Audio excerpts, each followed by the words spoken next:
Estamos começando mais um podcast da segunda-feira e você seja muito bem-vindo. Hoje a gente encerra mais uma série, né, Júnior? Sim. Esperança, série Esperança. Encontre razões Razões para para prosseguir prosseguir em em meio meio às às lágrimas. lágrimas. Ai, que série gostosa, É Júnior. mesmo? Eu amei essa Que série. bom. Aquela série que deixa saudade. Tem série que fala com a gente, né? É. Essa série falou muito comigo. E para terminar, nós vamos para o lugar da esperança. Você que está ouvindo, qual é o seu lugar de paz, de alívio, onde você recobra as forças e se sente bem?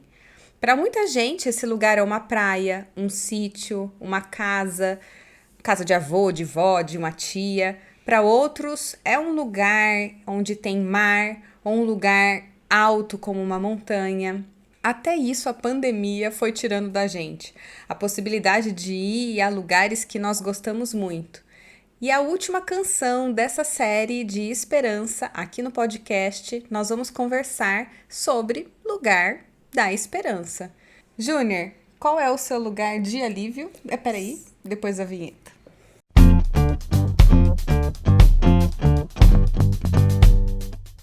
E aí, me conta, qual que é o seu lugar de O alívio? lugar onde você está, meu amor. Ah, amorzinho lindo.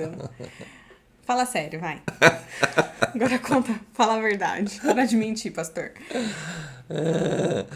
Não, assim, se for pensar num lugar geográfico, Serra Negra pra mim sempre teve esse efeito. A casa dos meus pais em Serra Negra. É? É. Legal. Bom, pra mim é dentro do carro. Dentro Não do do carro carro? em movimento, do carro quieto. Eu preciso confessar, gente. Tem dia que o Júnior sobe pra levar um dos meninos que tá dormindo e eu fico com o outro dentro do carro. E aqueles minutinhos em silêncio, quieta, sabe assim, com o carro já desligado. Aquele ali é um momento de paz. Ou, É por exemplo, mesmo? eu Nunca soube disso. confesso que às vezes eu chego de algum lugar, por exemplo, eu tô vindo sozinha. Eu fico aqueles assim, 5 minutos. Eu tô vendo que eu não tô tão fora do horário que eu combinei. Eu fico até um pouco mais No dentro do carro? carro. É, Que eu legal. gosto, Não sabia, não. ficar em silêncio. E o seu lugar? Qual é o seu lugar de paz? No sábado, o Júnior trouxe o processo de aceitação, né, Júnior? E salvo engano meu, você reforçou a ideia de que no processo de aceitação vai ser muito importante oração e ação. Foi isso mesmo que eu falei. Eu estava baseado ali naquele texto de Jeremias, ainda em Lamentações capítulo 3, né? E ele fala primeiro assim, que nesse processo de aceitação a gente precisa se recolher e se curvar em oração. Mas em seguida ele fala assim, enfrente as provas, não fuja delas. Aham. Parece que ele conjuga o verbo orar e o verbo agir. Não é o nosso assunto hoje, mas sabe que eu tenho notado isso na Bíblia? Que a oração e a ação sempre andam juntas, elas nunca estão separadas. Como assim? A oração ela é mais contemplativa, né? Então ela traz esse aspecto do reequilibrar a vida. Mas a oração nunca é aquele lugar ou aquela prática em que você ora e aguarda Você não fica só na parado. contemplação. Você volta para a vida e age diante da situação, e as duas coisas andam muito juntos na Bíblia, orar e agir. Legal, você reforçou bastante a questão da oração. E o salmo que a gente vai ler hoje caminha nessa direção. É o Salmo 84. Ele é lindo. Eu amo o Salmo 84. É uma canção antiga, inclusive, que eu acho que o João Alexandre cantava, um compositor campineiro até. Quão amáveis são os teus Com amáveis tabernáculos. são os Os teus tabernáculos, tabernáculos, Senhor Senhor dos dos exércitos. exércitos. Vixe, velho. Isso, mas me traz muitas lembranças dos meus primeiros anos de fé, assim. Faz tempo, hein? Faz Olha, mesmo. essa daí é das antigas. Bom, vamos ler o Salmo, porque além de remeter essa ideia da oração que o Júnior acabou de comentar, ele parece o tempo inteiro remeter a um lugar de paz e calma para o poeta que escreve, o salmista, no caso, né? Vamos ver que lugar é esse? Posso ler? Pode, lê aí. Quão amáveis são os teus tabernáculos, Senhor dos exércitos. A minha alma suspira e desfalece pelos átrios do Senhor. O meu coração e a minha carne exultam pelo Deus vivo. O pardal encontrou casa e a andorinha ninho para si, onde acolha os seus filhotes, perto dos teus altares, Senhor dos exércitos, Rei meu e Deus meu. Bem-aventurados os que habitam em tua casa, louvam-te perpetuamente. Bem-aventurado é aquele cuja força está em ti, em cujo coração se encontram os caminhos aplanados. Quando passa pelo vale árido, faz dele um manancial, de bênçãos o cobre a primeira chuva. Vão indo de força em força, cada um deles aparece diante de Deus em Sião. Senhor, Deus dos exércitos, escuta a minha oração, ouve-me, ó Deus de Jacó. Olha, ó Deus, escudo nosso, e contempla o rosto do teu ungido. Pois um dia nos teus átrios vale mais que 1000. Prefiro estar à porta da casa do meu Deus a permanecer nas tendas da perversidade. Porque o Senhor Deus é sol e escudo. O Senhor dá graça e glória, não recusa nenhum bem aos que andam retamente. Ó Senhor dos exércitos, feliz é aquele que em ti confia. Muito bem. Olhando para o texto aqui, ele usa algumas expressões para referir esse lugar de paz que a gente comentou antes de você ler o texto, né? Ele fala em tabernáculos, teus átrios, Sim. teus altares, tua casa. Cada uma dessas expressões, desses lugares, eles trazem uma ênfase, mas todas elas se referem ao mesmo lugar que é o Templo de Jerusalém. Elas fazem menção ao Templo de Jerusalém. Isso mesmo. O autor nesse salmo ele está falando desse prazer, da paz, da alegria, do sentimento de realização de estar no templo. A construção é muito bonita, porque eu gosto de imaginar que esse poeta, em algum dia, ele estava no templo e ele olhou para o alto do templo, num cantinho, e ele viu um ninho ali. E aí ele compõe, olha, o pardal encontrou casa e a andorinha ninho para si nos altares do Senhor, né? É como se ele olha lá e por um instante ele falou, eu queria ser aquele pássaro para viver aqui. Engraçado, você vai falando, eu vou lembrando da música. Bom, mas vamos lá. Que lugar é esse que traz essa paz ao salmista? Conta um pouco mais pra gente. Bom, é o Templo de Jerusalém, mas os termos que você usou, que apresentam essas ênfases diferentes, podem ajudar a gente a definir esse lugar. A primeira expressão é teus tabernáculos. Tabernáculo, a palavra tabernacular é quando Deus escolhe habitar entre os homens. Pela primeira vez lá em Êxodo, quando ele fala, eu vou andar com vocês, eu vou fazer morada com vocês, Deus usa o termo assim, que é esse termo que virou pra gente no português tabernáculo. Eu vou tabernacular com vocês. A ideia é o lugar onde Deus se manifesta. Deus decide morar com os homens. É o lugar do encontro com Deus. Ai, que legal. Quando ele diz teus átrios, os átrios já são um ambiente do templo onde as pessoas se encontram. Os adoradores chegam até os átrios. E dos átrios, alguns acessam o templo para levar os seus sacrifícios. O átrio é antes de chegar no templo. Sim, é o ambiente das pessoas. Então, é a ideia assim, os adoradores estão juntos lá e se encontram. Mas já tem culto no átrio? Se você entender que a reunião de pessoas assim felizes é um culto... Não, tá, mas vai. Você entendeu? Não tem. Então é tipo lá no Radiação, pra quem frequenta e tá escutando esse podcast, é como se fosse o nosso lounge ali, onde fica, onde a gente se encontra, papeia antes e depois dos lounge, encontros. Estacionamento, os locais em que a gente tá só batendo papo. Tá bom. Entendi. Né? Ok. E aí ele fala teus altares. O altar é exatamente o lugar da adoração, né? Da experiência de oferecer o que você trouxe, né? O seu melhor para Deus. E a casa de Deus fala dessa ideia de estar próximo, porque assim, o Santo dos Santos, para essa mentalidade, é onde Deus habita, ali no templo. Então estar ali é estar na casa de Deus, é estar próximo dele, é desfrutar... É literalmente estar na presença dele. É desfrutar da intimidade com ele. Então, se a gente pegar essas imagens, aviva no coração do salmista essa seguinte cena: eu me encontro com Deus, com as pessoas, ofereço a ele a minha adoração e recebo dele a sua intimidade. Para o salmista, é nesse lugar que ele se sente melhor em toda a sua vida.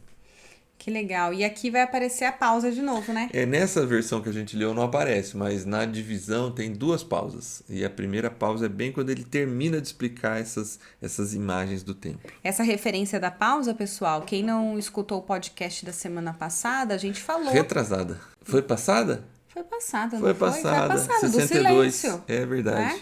Em vários salmos existe uma palavra que chama selá. Isso. Que significa pausa na música, né? Então é o momento de você parar e aguardar o que tá por vir na próxima estrofe. Ela dá o tom da próxima estrofe, né?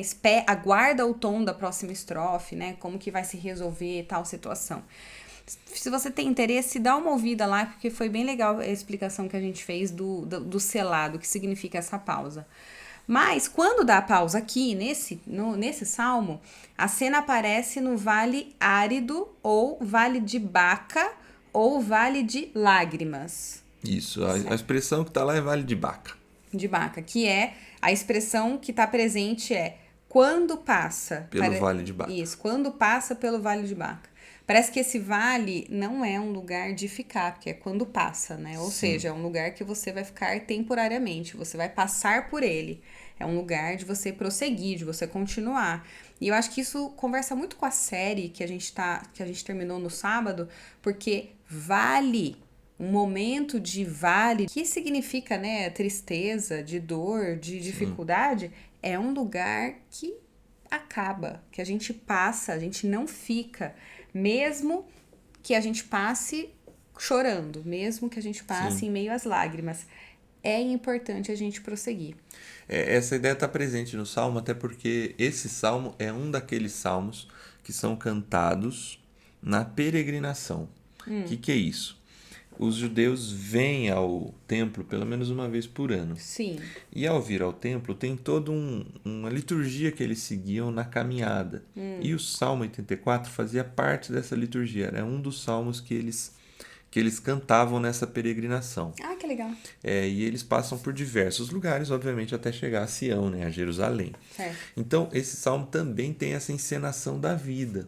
Ao passar pelo vale de Baca, ao passar por esse lugar de sofrimento, mas de força em força você precisa sair de lá. Então, a representação é assim, você pode até passar pelo vale de Baca, mas o fim daquele que confia é o encontro com o Senhor. Porque é o tabernáculo para onde eles estão indo. O templo, Ai, que lindo. Bom, e aí o texto apresenta mais uma pausa. Sim. E ele volta então para o templo. Aí ele chega de fato no templo. Isso.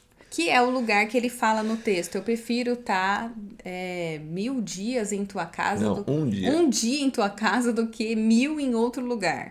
Né? É como a viagem mais importante desse peregrino que você acabou de estar falando, que tá no templo. Mas a pergunta, eu acho que continua, Júnior. Qual é esse lugar de sossego? Ainda mais hoje, trazendo pra gente aqui, né, em tempos de distanciamento, tempos em que, às vezes, a nossa própria casa deixou de ser o nosso lugar de refúgio, porque a nossa casa hoje é o nosso escritório, é o lugar de estar com a família, o nosso lazer, ele é tudo, inclusive o nosso lugar de ansiedade, de desespero, muitas vezes. O nosso vale, né? É o nosso vale, pode ser o nosso vale, né? Então, o que esse salmo tem para ensinar pra gente, né, sobre esse lugar, o lugar de esperança? A relação direta hoje seria muito parecida, porque a gente continua falando nos Salmos, essas imagens estão lá, se reunir em adoração, encontrar pessoas. Então, assim, Deus, pessoas, coisas que a gente quer fazer diante de Deus e compartilhar e receber de Deus, tudo isso está presente nessa relação de uma reunião, de um encontro, né? Agora, a partir da reflexão que você trouxe, eu acho que o próprio texto ajuda a gente a responder essa questão, né? Ele tem outras expressões que a gente pouco abordou até aqui. Meu coração exulta pelo Deus vivo. Felizes os que as forças estão em Deus. O Senhor é sol e escudo que oferece graça e glória. São imagens tão bonitas quanto as do templo. Só que, e eu acho que esse é o detalhe do Salmo 84. O lugar só faz sentido para o salmista por causa de quem está nele. Para a mentalidade hebraica, esse lugar de encontro é o templo, mas ele só é importante porque Deus está lá. E acho que é importante ressaltar aqui, porque quando você fala mentalidade hebraica, você está dizendo que para os judeus, o centro da religião é o templo. Porque é ali onde acontece toda a prática da fé, certo? É isso mesmo, a gente chama isso de uma fé templo-centrada. Precisa do templo. Quando tira o templo, Não tem fé. não tem fé. Você sabe que isso é até uma... Tem muito cristão que vive dessa maneira, né? Saiu do templo, abalou a fé na pandemia. Mas eu acho que a maioria de nós viveu isso. Né? Não, eu acho que é diferente de você ter saudade, de você gostar muito de estar reunido com outras pessoas. Eu tô dizendo de abalar a fé. A pessoa que se vê perdendo a fé porque não está no templo. Mas esse diálogo de Jesus ele é muito famoso, que vai discutir justamente essa fé templo-centrada ou geocentrada, né? Com a mulher samaritana. A gente pregou na série, numa das séries aí para trás, não foi na Elas, não. Mas foi numa série eu falei sobre a mulher samaritana. Só que a mulher samaritana não eu não abordei a partir desse ponto, né? Mas a mulher samaritana, num dado momento do diálogo, pergunta para Jesus: onde que se deve adorar? Aqui, no monte onde ela mora, a Gerizim ali em Samaria, ou em Jerusalém, no Monte Sião? E Jesus responde para ela: não é nem aqui, nem lá. Chegou a hora que não é nem aqui, nem lá. Mas o Pai procura aqueles que o adoram em espírito e em verdade. Isso significa que Jesus não valoriza o encontro ou a reunião dos seus filhos ou Não, de daqueles que maneira alguma. seguem a ele? Não. Mas ele coloca na frente do lugar o coração. Ele tira o centro da fé do templo para o coração. Enquanto o lugar é o centro, nós estamos diante de um ato religioso. Quando o coração é o centro, estar nesse lugar é um ato de prática espiritual saudável. Essa ideia que você falou, da saudade, de gostar de estar lá. Mas ele é um ato da espiritualidade saudável. Mas por mais que pareça muito próximo o conceito, tem lá uma diferença. Eu acho lindo isso porque quando Jesus vem ao mundo, ele morre na cruz. A Bíblia deixa claro, né, que o véu que separa o santo dos santos, ele é rasgado, ou seja, é como um simbolismo de que nós temos acesso direto a Deus. E não depende mais E do não templo. depende mais do templo, porque o seu acesso é direto a Jesus Cristo, através de Jesus Cristo, né? E aí, pensar como ir a um lugar, a um templo, como uma obrigação religiosa, perde sentido. Porque, principalmente, quando a gente tem essa ida ao templo como um centro de prática religiosa, como algo que é da sua rotina. Só que aí você para pensar e a sua vida de verdade não tá ali. Quando a vida não conversa realmente com a prática da religião. Sim. E é aí que a gente vê muita gente deixando de ir aos templos simplesmente porque aquilo não faz sentido para a sua vida mais. E algo que era simplesmente rotineiro não fazia diferença na sua vida.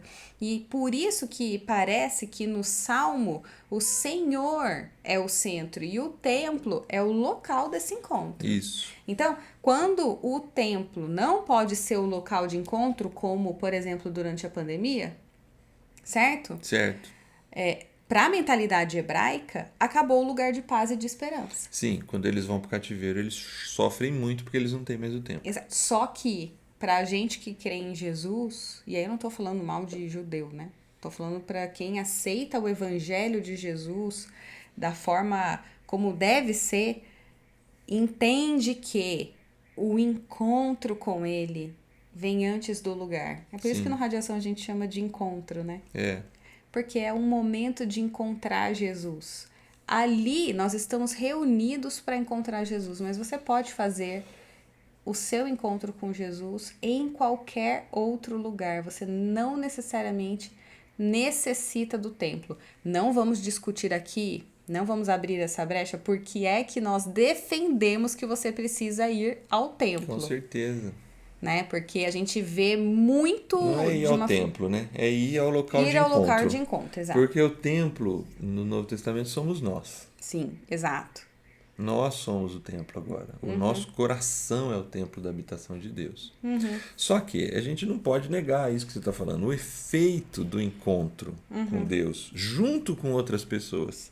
O sentimento de adorar junto e de desfrutar de uma intimidade é quase que insuperável. Pra mim viu? É assim, acho que a sinergia da adoração Isso, com esse é o outras termo. pessoas, pra gente que tá lá, pessoal, com público ou sem público, a diferença é gritante. Gritante, lógico que é. Mas assim, na adoração cristã, por mais que ele seja importante, e ele a gente não está desprezando isso aqui, mas ele não é o centro da adoração cristã, o local.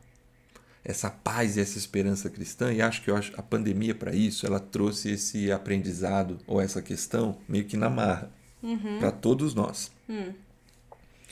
A gente deixou de ir nos lugares lindos e maravilhosos que a gente gosta, locais que trazem profunda paz, e é bom que a gente tenha esses lugares mesmo, que a gente tenha saudade deles, que a gente queira voltar neles. Só que a pandemia trouxe pra gente assim, quem não está bem consigo mesmo no seu coração não consegue encontrar paz em lugar nenhum.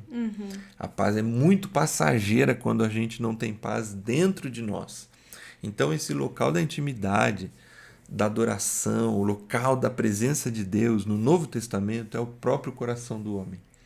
Um homem, uma mulher pode encontrar essa paz em diversos lugares especiais, mas se não houver paz e esperança no coração, e a pandemia eu acho que trouxe essa questão pra gente. Ela não trouxe, acho que ela ressaltou, né?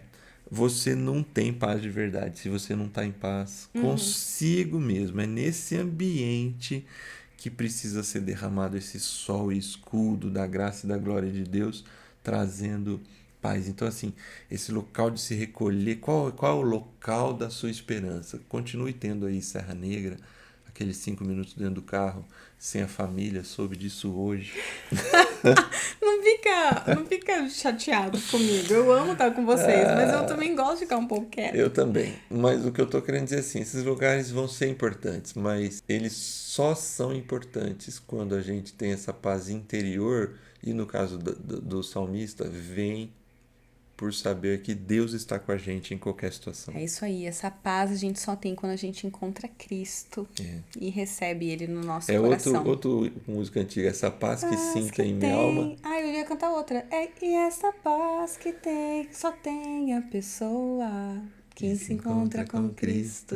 Você foi mais pra trás ainda, essa é mais antiga. Essa daí é mais antiga ainda, né? Hoje a gente tá quase um relembro, como diz o Renato. É né? isso aí. Pessoal, é isso. Gostei, amei. Fechamos a série bem com essa canção de esperança. A gente te convida a compartilhar esse podcast e também a se inscrever no nosso canal. Não deixe de se inscrever no nosso canal, é super importante o seu engajamento, tá bom? Fiquem com Deus, ótima semana a todos, pessoal. Tchau, pessoal.